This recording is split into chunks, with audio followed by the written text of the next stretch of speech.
Assalamualaikum warahmatullahi wabarakatuh.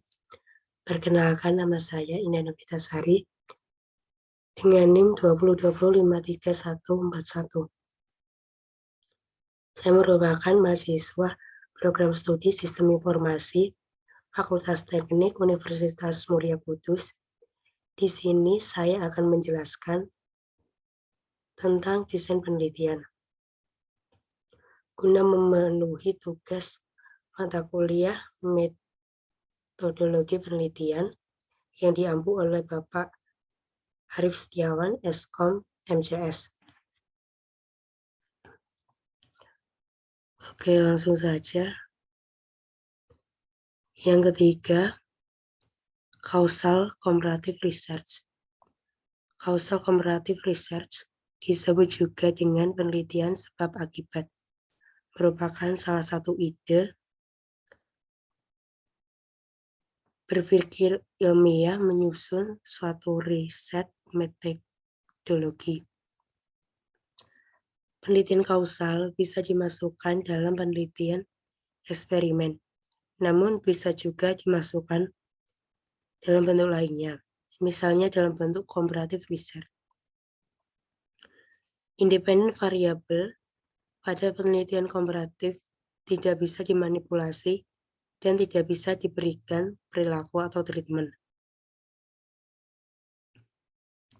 Penelitian komparatif lebih terfokus pada dampak atau efek yang terjadi dengan cara mencari apa yang menjadi penyebab dari dampak tersebut serta melihat perbedaan yang terjadi antara dua grup atau lebih, dan berikan penjelasan terhadap perbedaan antara kedua grup atau kelompok. Misalnya, kenapa perusahaan IT multinasional lebih inovatif daripada perusahaan IT lokal.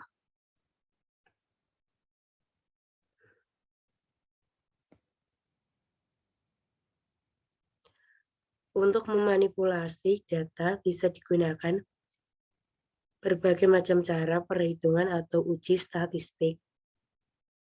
Bila interest ingin melihat apakah pada grafik yang didapatkan terdapat perbedaan atau tidak, biasanya dilakukan uji powerful dengan menggunakan uji statistik seperti uji T, uji Z, maupun uji konvarians. Bila penelitian yang dilakukan lebih ke arah penelitian deskriptif, maka hasil yang didapatkan berupa grafik sudah cukup untuk memberikan gambar penelitian. Namun apabila kita ingin mengetahui secara lebih jauh apakah grafik tersebut signifikan atau tidak, maka harus diuji dengan statistik.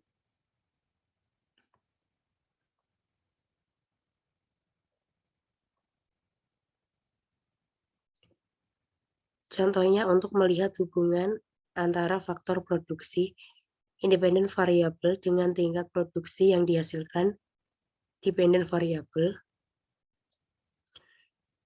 Dari hasil data yang dikumpulkan, dapat lihat adanya penambahan bagi setiap satu satuan independen variabel. Beberapa pertambahan dependen variabelnya. Berdasarkan grafik yang didapatkan, ciri ratanya dan lihat hasilnya. Bila berbeda namun tidak signifikan, mungkin perbedaan itu hanyalah bersifat kebetulan. Dalam menganalisa penelitian, kita tidak harus selalu menggunakan analisa statistik,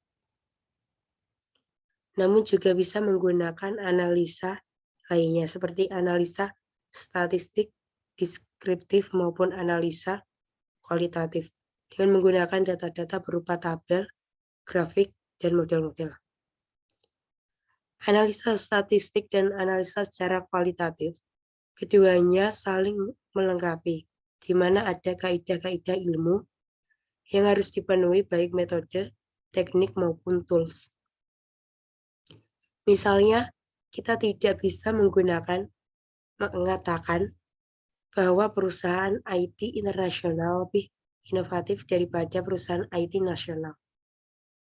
Tanpa didukung oleh data hasil penelitian untuk mengungkapkan sesuatu yang bernilai ilmiah, harus didukung dengan data-data dan juga teori yang mendukung. Penelitian yang dilakukan dengan pendekatan kualitatif biasanya memiliki sampel yang terbatas, sedangkan untuk penelitian kualitatif sampelnya cukup besar. Kombinasi dari kedua penelitian tersebut bersifat saling menguatkan. Penelitian yang bersifat kualitatif, kualitas datanya harus reliable, valid, dan desainnya harus benar. Kualitatif bukan berarti kualitas, misalnya satu. Kita ingin melihat bagaimana tingkat penjualan IT multinasional dalam 3 tahun terakhir. Kedua, bila rata-ratanya menunjukkan hasil yang tidak signifikan, maka perlu diuji lanjut dengan menggunakan statistik, di mana uji Z lebih powerful daripada uji T. 3 uji statistik ini dilakukan untuk mencari penyebab perbedaan berdasarkan independen dan dependen variabelnya. Misalnya perusahaan IT internasional lebih inovatif daripada IT multinasional. Ukur dalam 3 tahun terakhir bagaimana produktivitas.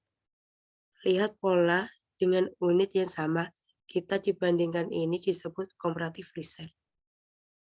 Bila rata-rata yang 1 5,4 dan 5,0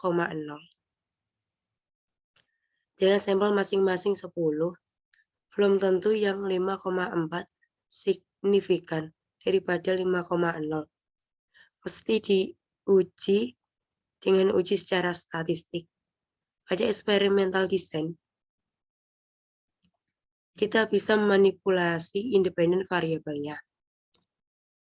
Bila pada tabelnya terlihat hasil yang berbeda secara signifikan, maka perlu diuji dengan statistik. Apa penyebab dari meningkatnya produktivitas dari perusahaan ini? Kesimpulan yang diambil adalah bahwa kegagalan IT mungkin terjadi karena tidak adanya peranan atau komitmen dari pihak top management. Hal ini merupakan kontribusi dari suatu riset karena sudah merupakan suatu fenomena. Contoh lainnya dalam suatu penelitian, ada yang mengatakan 85% proyek IT gagal. Porsi terbesar penyebab gagalnya produk IT ini adalah karena adanya kesalahan pada rekrutmennya. Kita tidak bisa mengontrol produksi orang lain karena bersifat komparatif.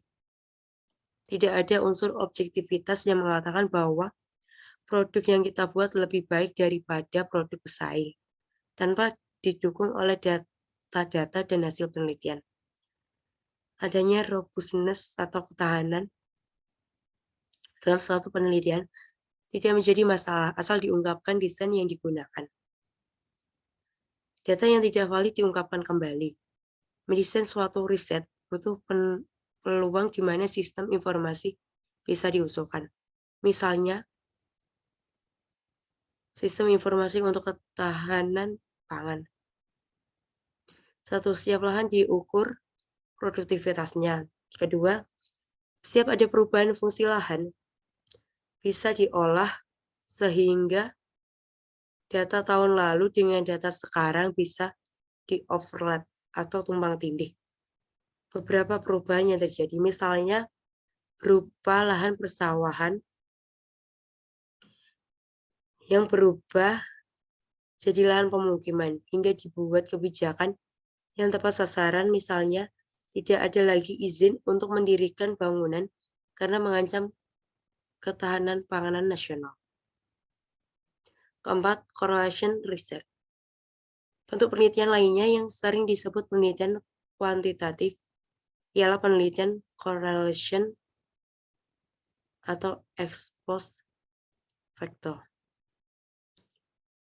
Penelitian ini dilakukan untuk melihat hubungan di antara dua variabel. Correlation atau korelasi tidak menjamin adanya causality, yaitu hubungan sebab akibat. Tetapi causality menjamin adanya korelasi.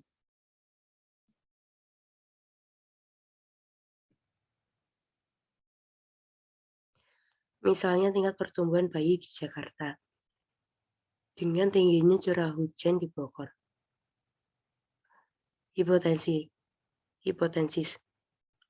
Semakin tinggi curah hujan, semakin tinggi tingkat kelahiran bayi. Lihat korelasi bermakna atau tidak. Korelasi bisa diinterpretasikan walaupun geografisnya jauh. Kita harus kritis waktu melihat korelasi bermakna atau tidak. Bila tidak, maka korelasi tersebut akan gugur. Contoh lainnya, kita ingin melihat tingkat Gross National Product atau GNP suatu negara dengan adanya keterlibatan IT. Hipotesis. Semakin besar pembelajaran IT suatu negara, semakin tinggi juga GNP-nya. Hipotesis tersebut bisa benar dan bisa juga tidak. Untuk itu, maka perlu dikaji apakah benar strategi bisnis tertentu di negara tersebut terkait dengan peranan IT, walaupun mungkin ada faktor lainnya yang tidak diamati.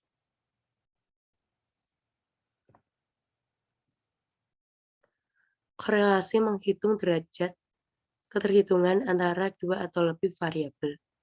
Bila kita melakukan korelasi, maka kita melakukan forecasting atau peramalan. Misalnya, ada hubungan antara IT investment dengan meningkatkan kinerja suatu perusahaan. Untuk menguji apakah hubungan tersebut bersifat causality, maka harus dikaji dan diteliti lagi. Faktor-faktor apa saja yang berperan di dalamnya. Selain korelasi dan causality, juga perlu dibedakan antara asumsi dan simulasi. Asumsi merupakan sesuatu yang take it for granted atau terima begitu saja. Contohnya, di habitat sawah diasumsikan tingkat kesuburannya sama, intensitas permintaan cahaya mataharinya sama, kemiringan ketinggian dari permukaan lautannya juga sama.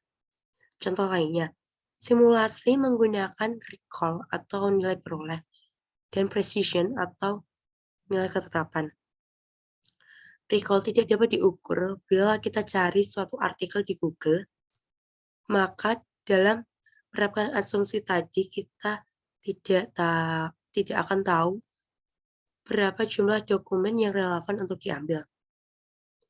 Untuk itu perlu diasumsikan bahwa untuk mengukur precision, maka jumlah dokumen yang relevan diambil dibagi dalam jumlah dokumen yang terambil. Recall dapat ditentukan dengan mencari jumlah dokumen yang relevan, tetapi tidak terambil. Maka perlu disimulasikan untuk menggambarkan precision-nya.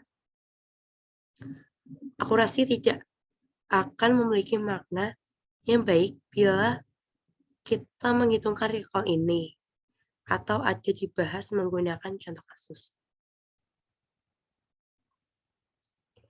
Asumsi dan angka besar asumsi dapat diterima dengan berbagai pertimbangan.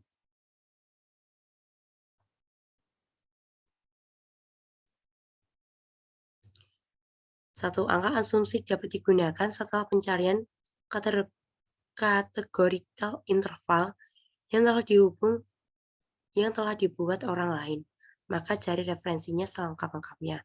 Kedua, bangun argumentasi atau argumen. Cari referensi interval yang telah dibuat oleh orang lain tersebut. Misalnya ada suatu kasus yang mengukur kontaminasi udara dengan suatu alat ukur yang diukur di Excel genset dengan di Excel.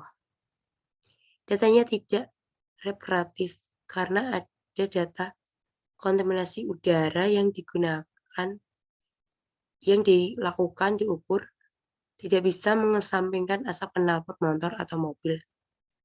Tidak bisa diasumsikan bahwa faktor lingkungan dianggap tetap.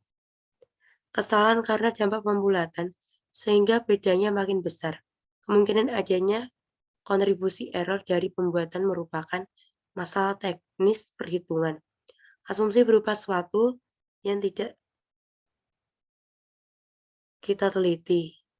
Misal, normal distribution. Bila menguji IQ, harus diuji dulu normalitinya. Ada ketidaknormalan dalam suatu sampel atau populasi. Misal ada 10 orang autis, akan merusak normality.